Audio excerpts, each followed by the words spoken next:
il était encore dans l'élan de moquerie. Quand il a commencé mal. Il a dit maintenant, je suis seul. Venez. Et tu vois ce qu'il a fait. Il commence correctement. Comme Moïse, il rebâtit l'autel. Parce qu'il doit ramener ces gens à Dieu. Il rebâtit l'autel de l'Éternel. Il prend un holocauste. Il verse de l'eau pour montrer que Dieu n'a pas besoin qu'on l'aide par des machinations charnelles. C'est lui qui a vu Dieu envoyer un corbeau pour lui amener du pain. N'a pas besoin de cacher une machette, une allumette quelque part. On n'a pas besoin d'avoir une foi qui est hypothéquée sur un processus ou bien un système quelque part. Tu vois maintenant la formation de tous ces temps-là.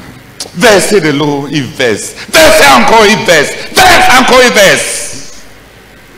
Et tout était inondé de l'eau. Il y avait de l'impossibilité à tout feu artificiel et caché quelque part à venir. D'où lui est venu ça? Ce n'était pas là, comme plusieurs pensent. Ça ne va pas t'arriver comme on prie là. Là. C'est 3 ans de famine. Un ventre qui se rétrécit au budget coborique. Le corbeau. Un jeûne partiel. C'est vivre avec la sœur qui t'a mis sans la convoiter. Dis Amen. C'est une marche sans irrépréhensible devant le Dieu du ciel avec qui on a affaire. Je pense qu'on va revenir sur ça demain parce que les choses qu'on veut dire ne peuvent pas être pour des pensées fatiguées.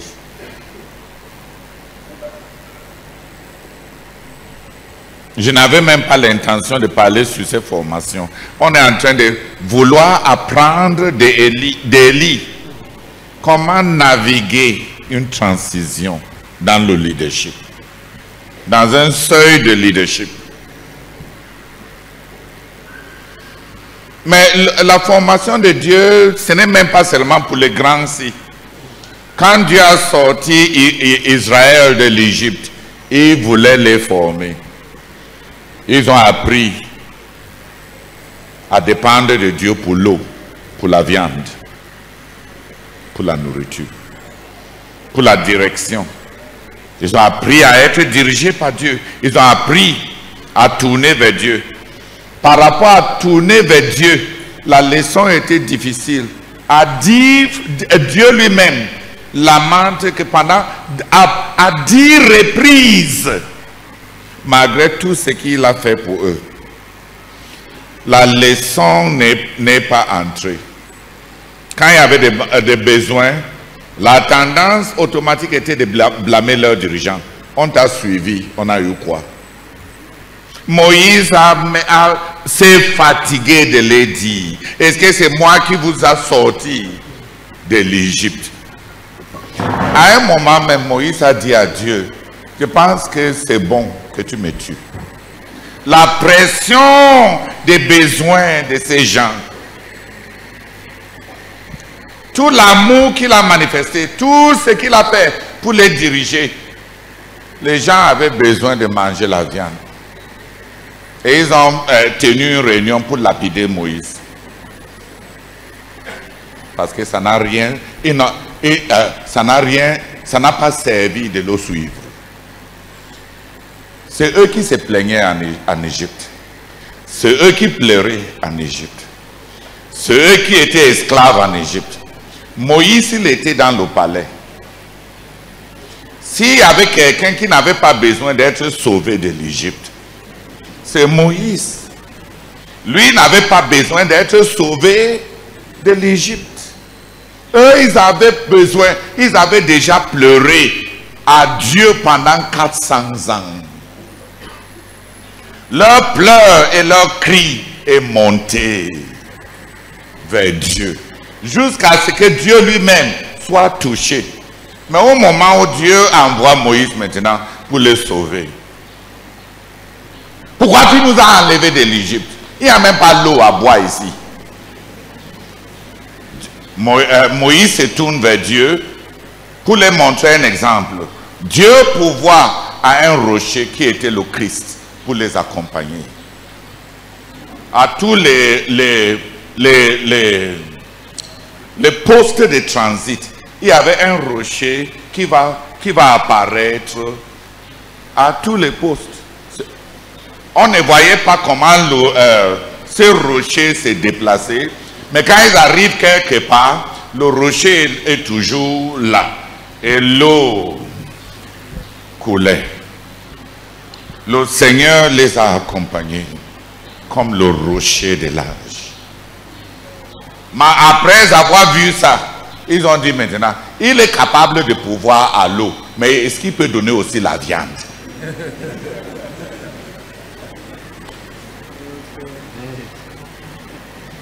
Ah, il a beau pourvu à de l'eau, mais est-ce que il peut aussi donner la viande? On est fatigué de manger man. Matin le riz, l'après-midi le riz. Est-ce que Dieu n'a pas tout? Il est là-bas sur son trône, il fait même quoi?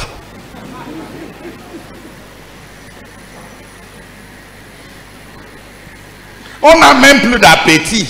Quand même en Égypte, bien qu'on nous tabassait là-bas, au moins on mangeait la viande, le poisson, il y avait l'ail, il y avait des concombres, et ils ont commencé à avoir la nostalgie de leur vie avant de croire. Au moins il y avait les hommes, même si je ne couchais pas avec eux, qui pouvaient payer mes loyers. Au moins. Maintenant qu'on a décidé de suivre Dieu, pourquoi si Dieu est misérable? Au moins. Mais il fallait passer par là. On doit apprendre à dépendre de Dieu. Pour l'eau, le problème était que, avec ses besoins, est-ce que ce n'est pas simple de tourner vers Dieu? Même avec des miracles répétés, des protections, d'être dirigé, des provisions. Il y avait chaque jour même, il y avait la présence permanente de Dieu. Un nuée qui les couvrait de la chaleur du désert. De la lumière chaque nuit pour les montrer le chemin à suivre. Ils voient Dieu chaque jour. Avec la nuée.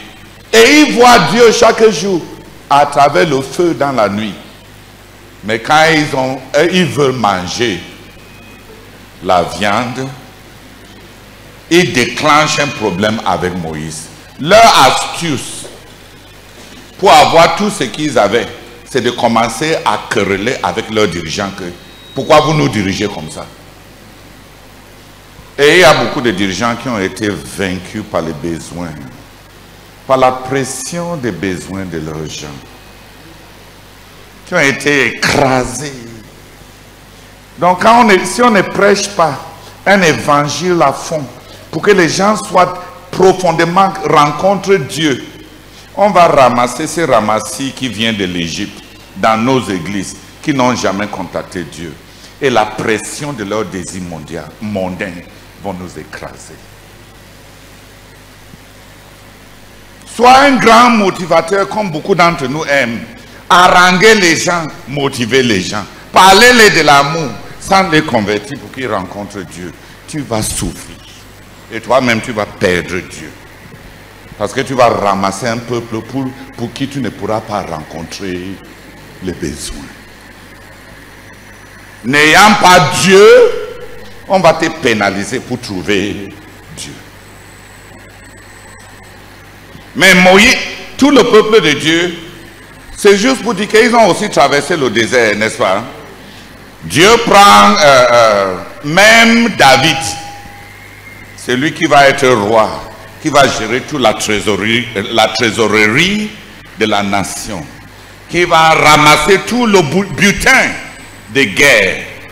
Et Dieu réduit David à quelqu'un qui commande le pain de Nabal.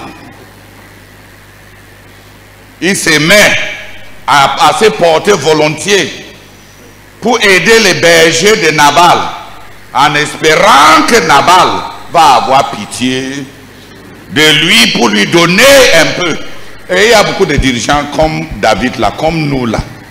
Il y a des gens, les riches, qui sont dans l'église, à qui on rend beaucoup de services, on les rend beaucoup de visites, parce qu'on croit qu'ils vont donner.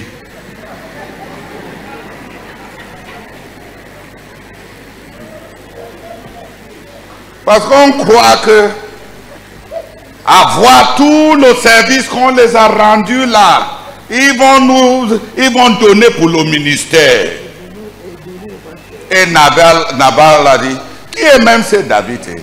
Ces jours-ci, il y a beaucoup de ces esclaves et serviteurs là qui sont en train de fuir chez leur maître et ils attendent. Qu'est-ce que j'ai préparé pour ma part de serviteurs? Je prends pour donner aux serviteurs errants des autres qui ne veulent pas rester à la maison. Celui qui va pouvoir, entre les mains de qui Dieu va donner une prospérité inédite. Le chemin pour lui n'est pas changé par Dieu. 13 ans dans le désert. 13 ans à dépendre des hommes. 13 ans à quémander. 13 ans. 13 ans à apprendre à ne pas être orgueilleux. 13 ans à rendre un service, à rendre un ministère spirituel en attendant une contrepartie pécuniaire qu'on appelle Galates 6. 13 ans d'assujettir. Parce que Dieu n'a pas de place pour les indépendants, pour les orgueilleux, pour les les gens qui sont autodépendants, autodidactes, autosuffisants, auto. Dieu ne nourrit pas notre orgueil pour qu'on puisse le servir. Dieu ne nourrit l'orgueil de personne. Même David, imagine David. Il doit être roi. Il fuit son fils. Il fuit même son fils Absalom.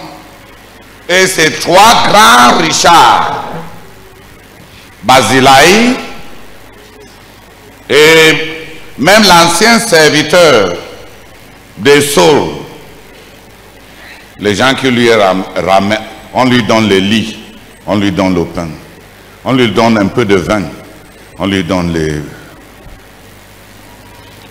Et les gens s'appauvrissent pour qu'il puisse, son leadership puisse même survivre.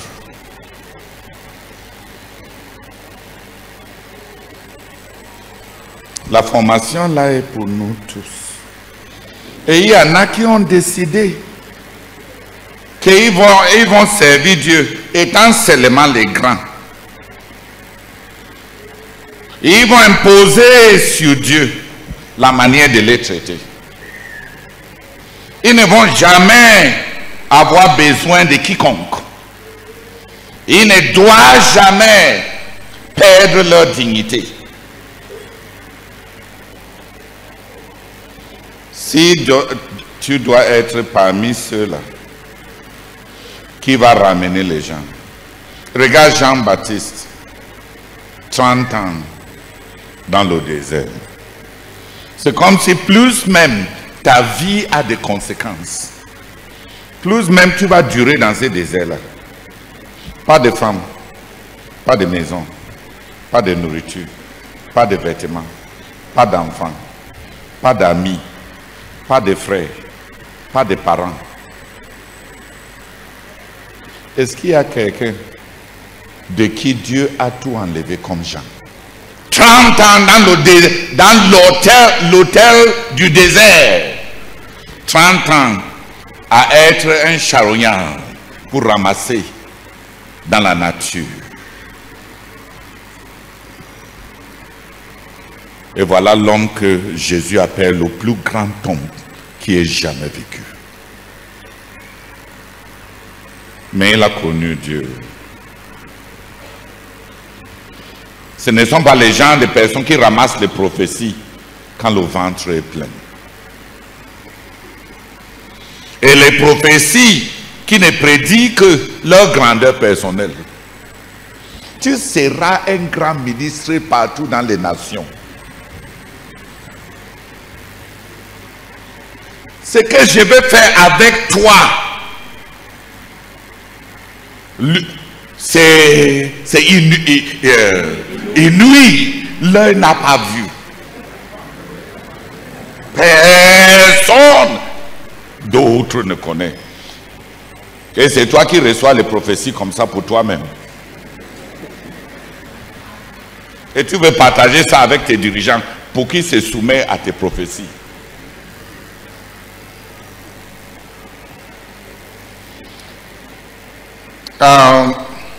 Élie a connu une utopie qui s'est transformée en dystopie parce qu'il a été désillusionné à fond. Il était content. Ces jours-là, il les a proclamés sur le mont Carmel. Oh Seigneur, agis, fais descendre le feu.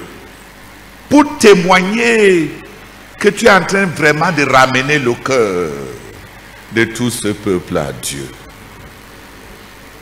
Et le feu est tombé.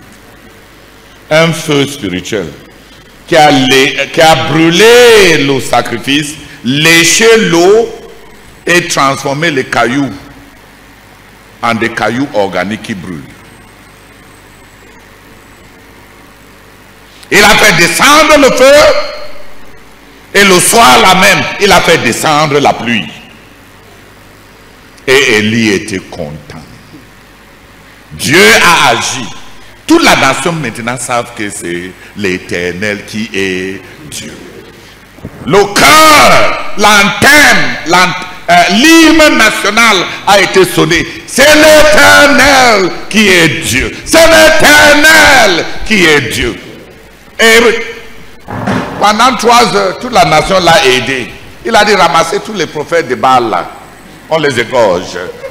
Et à ce moment-là, les gens l'ont aidé. On l'a ramassé. Les gens qui étaient déjà affaiblis parce qu'ils ont trop dansé et ils se sont trop blessés. On les a ramassés. Et lui les a amenés vers la rivière. Il les a égorgés tous. Et le soir, il invoque Dieu. La pluie tombe. Comme dans l'après-midi, il a invoqué Dieu. Le feu est tombé. Et Élie était vraiment dans une utopie. Pas que Dieu a prouvé qu'il est prophète, mais que enfin Dieu va ramener, son but sera accompli. Comme la plupart d'entre nous, nous rêvons que l'œuvre de Dieu, un bon jour, on va juste prêcher un seul message comme le frère Zach comme ça, et notre ministère sera déjà établi. Le chant là qui tombe, alléluia, et les choses marchent. Désormais, un ministère ponctuel. Élie était comme nous, un homme avec les mêmes dispositions. Il avait cette utopie, cet engouement, ce fardeau. Il a préparé ça avec Dieu pendant des années. Dieu l'a accompagné, Dieu l'a pourvu, Dieu a été avec lui. Il a connu la main de Dieu chaque jour et il a déchiré les cieux et fait manifester Dieu à nouveau sur le mont Carmel comme jadis sur le mont Sinaï. Pourquoi le peuple ne va pas revenir à Dieu?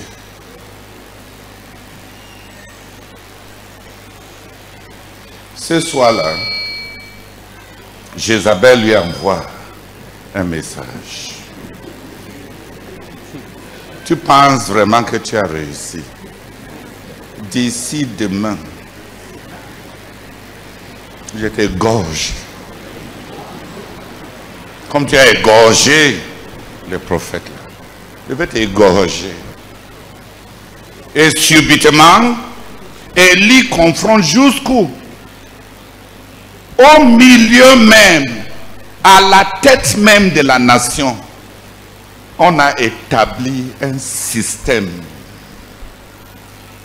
Un système contre Dieu. Et il est en train de cogner la tête contre un établissement, des institutions qui sont plus enracinées que du populisme. La popularité de Kamel est devenue subitement insignifiante par rapport à la systématisation et l'institutionnalisation dans le palais, dans la politique de la nation. Il y avait des institutions sur place. Il a gagné une bataille et il pensait qu'il a gagné la guerre. Il a remporté une bataille en pensant de façon utopique qu'il a remporté la guerre.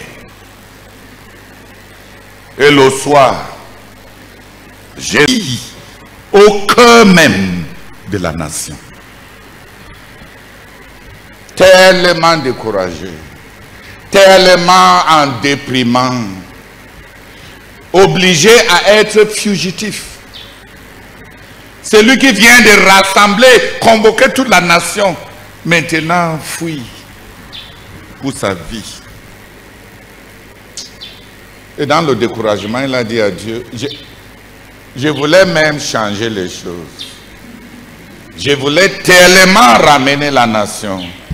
Mais est-ce que je suis meilleur que mes pères? Je ne suis rien. Je suis juste un rien. L'affaire, s'il ne marche pas. Qu'est-ce qui m'a même amené à être si zélé, si ambitieux? Moi seul. Il y a encore quoi que je vais mettre dans cette entreprise que je n'ai pas encore mis. Avec tout ce que j'ai mis, voici là, la chose est plantée au fond. La chose est enracinée jusque dans le palais. C'est toute une institution. Ce n'est pas juste une erreur. C'est toute une institution enracinée et qui a derrière la machine étatique, qui a la machine politique.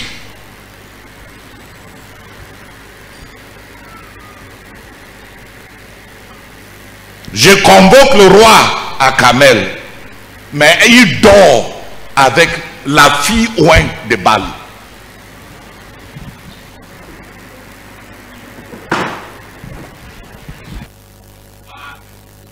Je me suis à l'église, mais Bâle dort avec lui dans la maison. Pourquoi j'avais été si zélé? Pourquoi je pensais que à un clin d'œil, je vais changer tout comme ça? On a dit hier que dans le ministère, dans le leadership, les besoins vont augmenter. Les choses vont changer. Le succès du passé va être dépassé. Avec tout ce qu'il a fait, avec tout ce qu'il a eu, avec la puissance de Dieu qui a été manifeste, avec les miracles jamais vus, avec la discipline de la famille, avec l'intervention spectaculaire de Dieu. Il faut encore quoi? faut encore croire.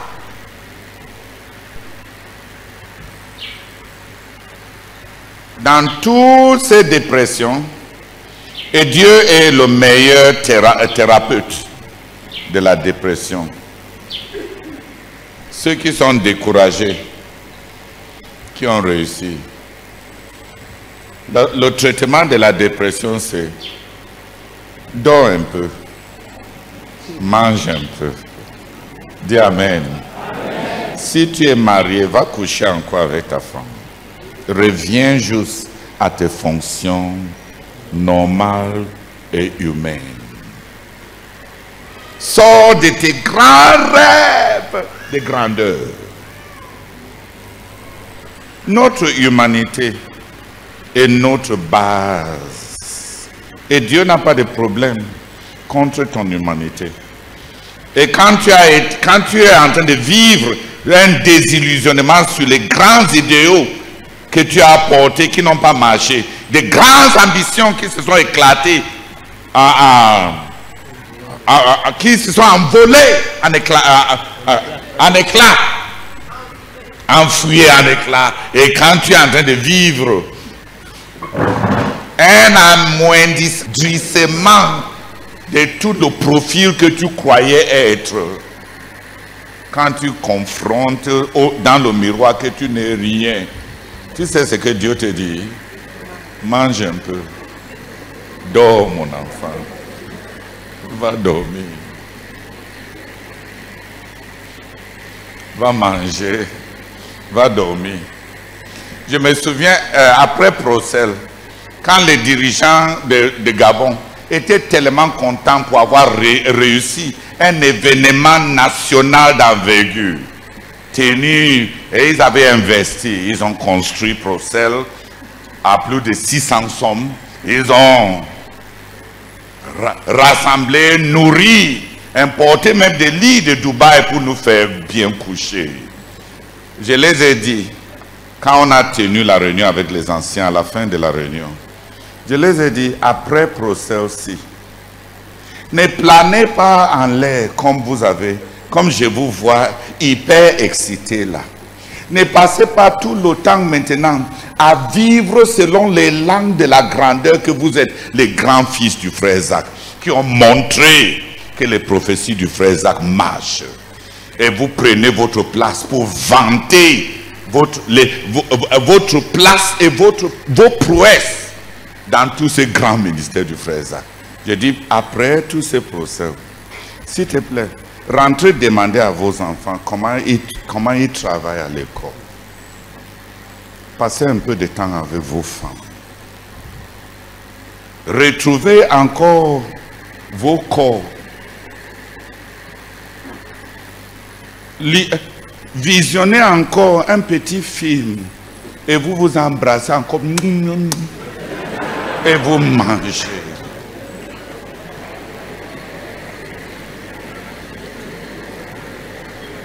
Ils ont ri de moi fatigué. Et dans leurs yeux, je voyais comment ils se demandaient comment leur grand dirigeant spirituel est si charnel. Est-ce que c'est ce que le frère Zach aurait dû dire? Qu'on aille coucher avec les femmes, qu'on aille se détendre. Est-ce qu'il y a la détente? C'est au ciel qu'on... Le repos, tout. Alléluia. Il me regardait un Jean Lacan. Je les ai dit, s'ils n'obéissent pas, on va perdre beaucoup des anciens.